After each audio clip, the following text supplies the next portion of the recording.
The theologian Hans Urs von Balthasar once wrote, "After a mother has smiled for a long time at her child, the child will begin to smile back.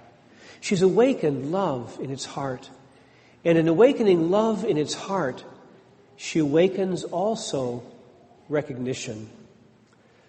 Father Ron Roheiser observes that mothers just don't cuddle babies and smile at them.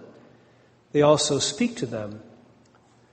For the child, hearing the mother's voice, even when there isn't yet any real understanding of what's being said, is vital to bringing a child to self-awareness.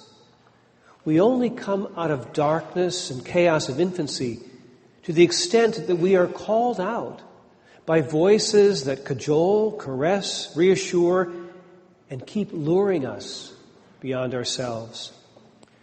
Rainer Marie Rilke says that an infant's journey into human awareness depends upon the mother's voice displacing the surging abyss. So Ron Roheiser said that's why the first language we learn is called our mother tongue. There are no father tongues. It's the mother's voice that first caressed us and lured us out of unthinking, inarticulate darkness. We see this in the case of Helen Keller, who was born blind and deaf and was taught to speak only by the extraordinary efforts of her gifted teacher, Annie Sullivan. In a real sense, Annie Sullivan broke open the world for her. By teaching her language, Annie Sullivan brought Helen Keller out of darkness and chaos and opened up for her the possibility of freedom, thought, self-expression, and the awareness of love.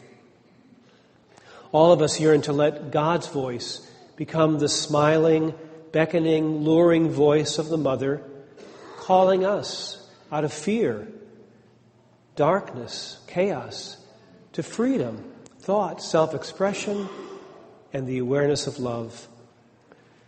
This is a vital and necessary work of establishing our identity in the first stage of life.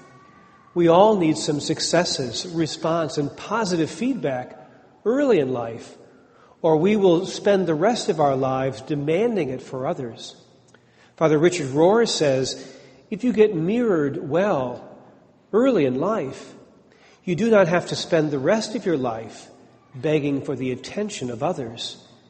If you were properly mirrored when you were young, you are now free to mirror others and even yourself, honestly and helpfully. Friday night I watched the teleconference of Pope Francis. He filmed this last Monday. It was aired Friday night on ABC. 3 cities in the United States, Chicago, Los Angeles, and a border town in Texas. There's a copy of the full video on our Facebook page. But in Chicago, a young girl from Cristo Rey Jesuit High School, Valerie Herrera, told her story. She had been bullied and made fun of due to a rare skin condition. But she told the Holy Father that she had found solace and comfort in music. She had joined the church choir, and she found acceptance there in the choir. Well, after she told her story and asked her question, the Pope had a question for her. He said, "I would like to hear you singing. May I ask you to sing a song for me?" When she hesitated, he told her, "Be courageous." Well, afterwards, Valerie said, "I was so nervous and we were talking and I started crying because of the nerves."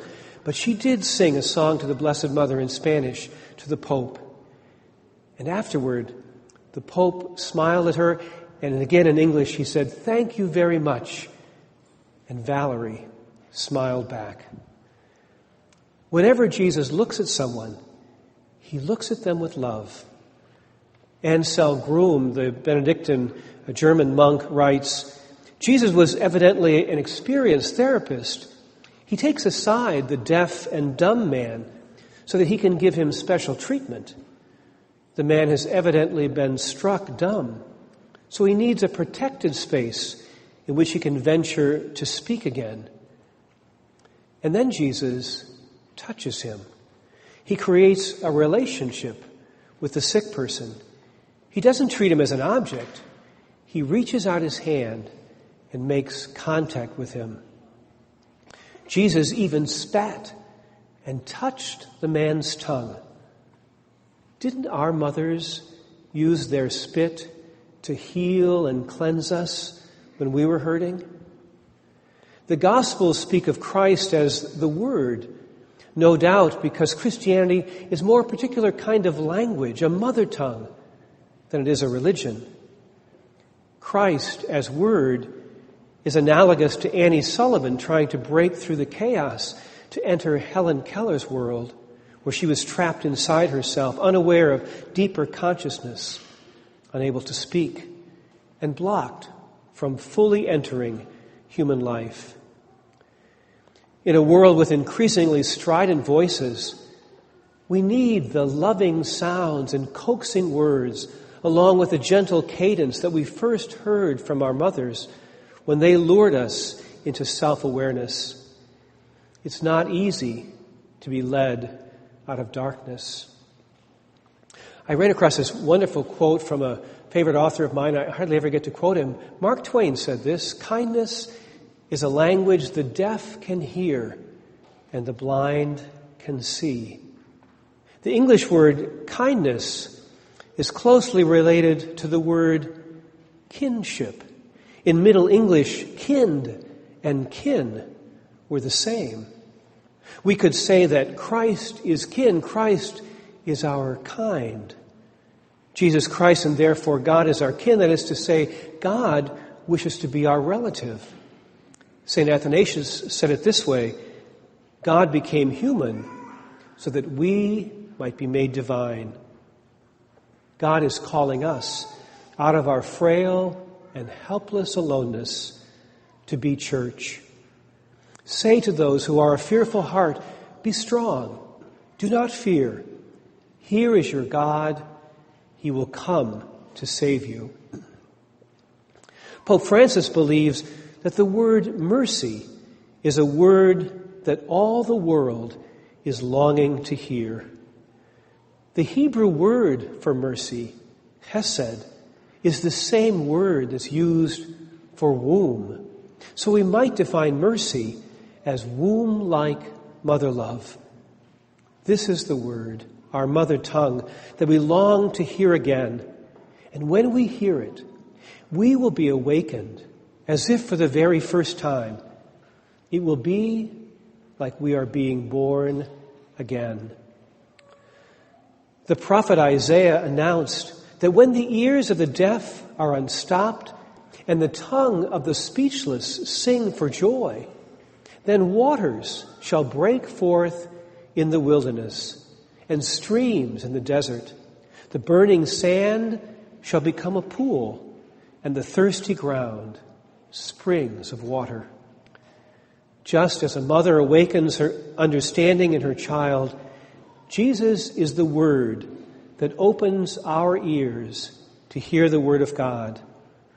Someone has to call us out of darkness into the light.